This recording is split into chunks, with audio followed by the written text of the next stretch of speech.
asthma. Just a real quick on asthma. Because asthma is honestly pretty dang simple. It's honestly a lot easier than allergies. Allergies, like you saw, can be complicated. There can be multiple causes. But asthma is more serious. Yeah, it can be very life-threatening. I mean, I have a cousin who's had asthmatic attacks that almost killed him multiple times. So it's very serious. But if you look at the conventional treatments, they don't do much for you. It's steroids. And steroids are never treating the cause. They're never a long-term solution. Is that a prednisone? Prednisone is a steroid, yes.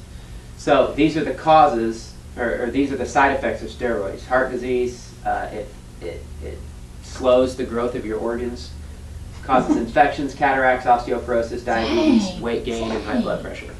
Can I get that? Is this slide going to be on that slide? Yeah.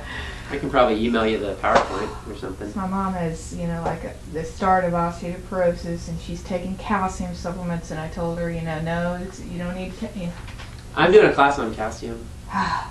2 weeks. Or on bone health, I should say. Does she take steroids? She tries to avoid the prednisone, but that's when it gets really bad, or asthma, she gets on that because she's desperate. Sure. She just has to, Oh, yeah. And she does this spray, yeah. and until she gets so bad, she has to get on the prednisone, and she's not on it yet this year. I think I could pretty much guarantee that she doesn't do enough of this. Water, I've told her that. I don't know how much she drinks, but she's fairly, she's aware of it. She, drinks out of the Kagan Being water. aware, a lot of people are aware of it and still don't do it. Yeah. Not do a 4-ounce glass and say, yeah, I've had my water. No. I do 64 ounces a day. Is that That's perfect for you. good for my mom too? She needs to do that. All right. Yep. How does water help asthma? Oh, it's everything. It's everything to asthma. Let me explain what happens in the body. Okay, when your body needs water for every function, right? Every time you breathe, you evaporate a little bit of water. Right. Every time you breathe. Okay, when you don't have enough water in your body has to start rationing water. It has to start putting the water where you need it to survive, because it's in every cell of your body. I mean, you have to have plenty of water. As soon as you start to get a little bit dehydrated, your body has to kind of start shutting down certain different processes as a protective mechanism, because you don't have enough water. And your blood vessels will constrict, your lungs will start to constrict, because it's a protective mechanism. If your lungs don't have enough water, your lungs have to constrict to try to hold on and save that precious little water that it has. That's why there's a lot of attacks in the middle of a soccer game or something, because You're dehydrated. you're dehydrated. Exactly. And Okay, what makes it even worse is when you're really, really dehydrated and the body really, really wants to protect itself, it'll form mucus around your lungs so that the water will stay trapped in there that's there. So water is everything to an asthmatic. And like I said, I have yet to meet an asthmatic that drinks enough water. So do they need more than the average? Like, should she drink more than the 64 Absolutely. ounces a day? I don't care if she has to go to the bathroom 10 times a day. She should be drinking tons of water. What's that? I mean, really? I mean, how many exactly? Because I like to. I mean, I'm sure she's not real big, probably, huh? She's like 100 pounds or No, something? she's about my size, I guess. Yeah. So, a gallon of water. How many ounces is that? 128. Oh my gosh. You wanted to drink, you wanted to drink 120? Wow, that would be tough for me. You know what? Do it for a week and see if it makes a difference. Okay. Why not?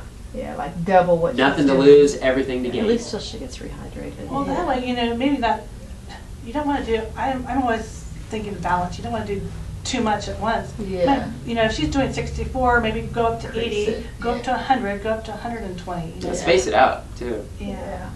Work up to it. I think. Yeah. I don't know. I would think that would be better than just going from 64 to 128. Yeah. Okay. That could be shock. Mm-hmm. Yeah. But it would definitely behoove her to increase her water intake. And if she's drinking Kangen water, she shouldn't have any problem absorbing it. Okay. She should be wanting it. She should be craving it. Okay. So. Increase it. All right. I'm telling you, that is everything to asthma.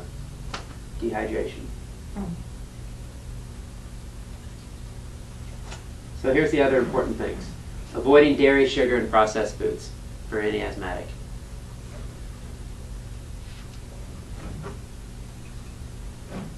We'll talk about a couple herbs. Lobelia, which Dottie mentioned. You know Lobelia's nickname?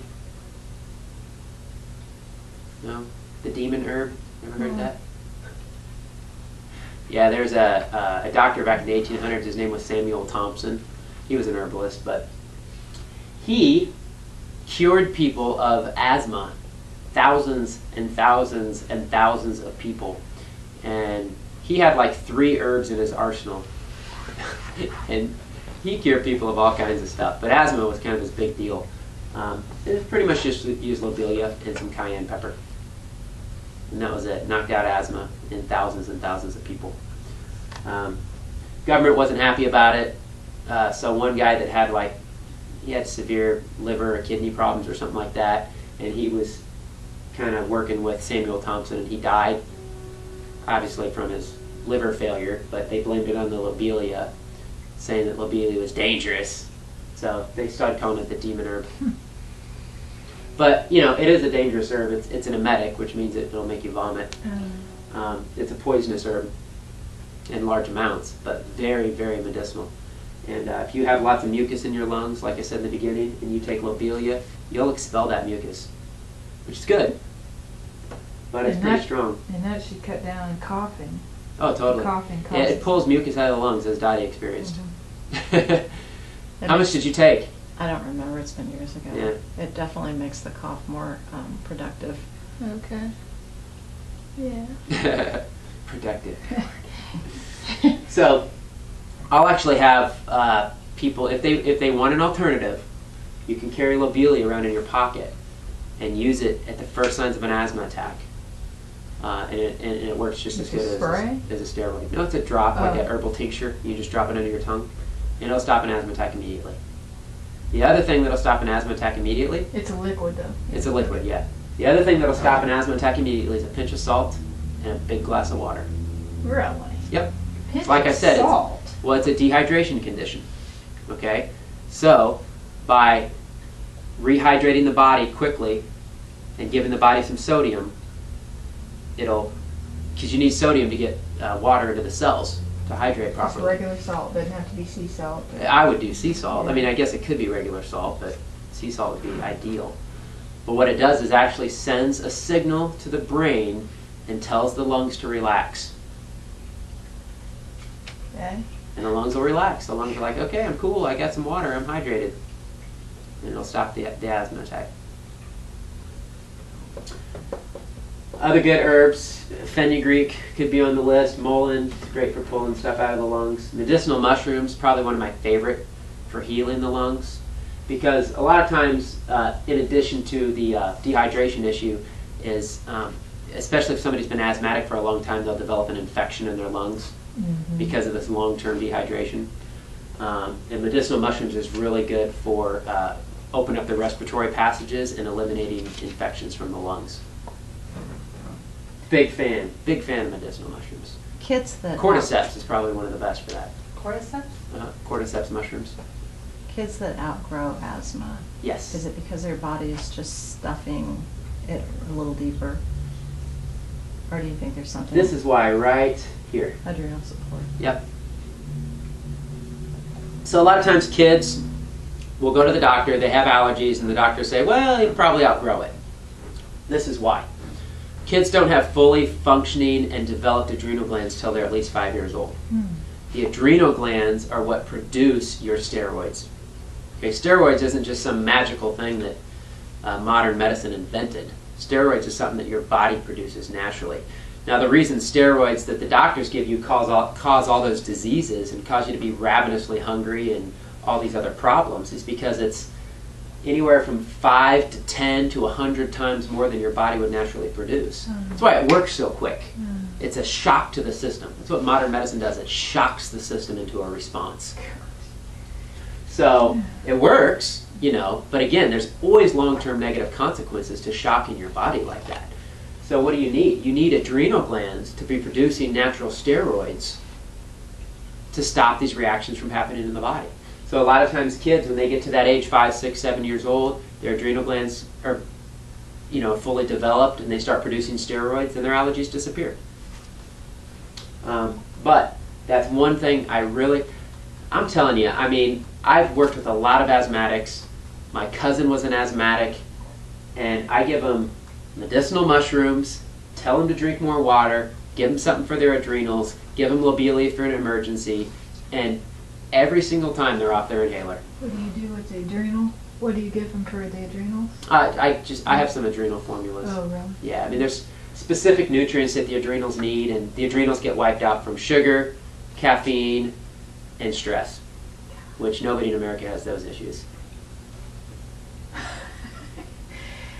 So those wipe out the adrenals. You're not producing steroids anymore, so you're trying to get it from an artificial source, and it just continues to tear down the body. Kids don't have stress. Yeah. I think a lot of kids might have more stress than you think. Yeah. Sugar, stress, and what was the third one?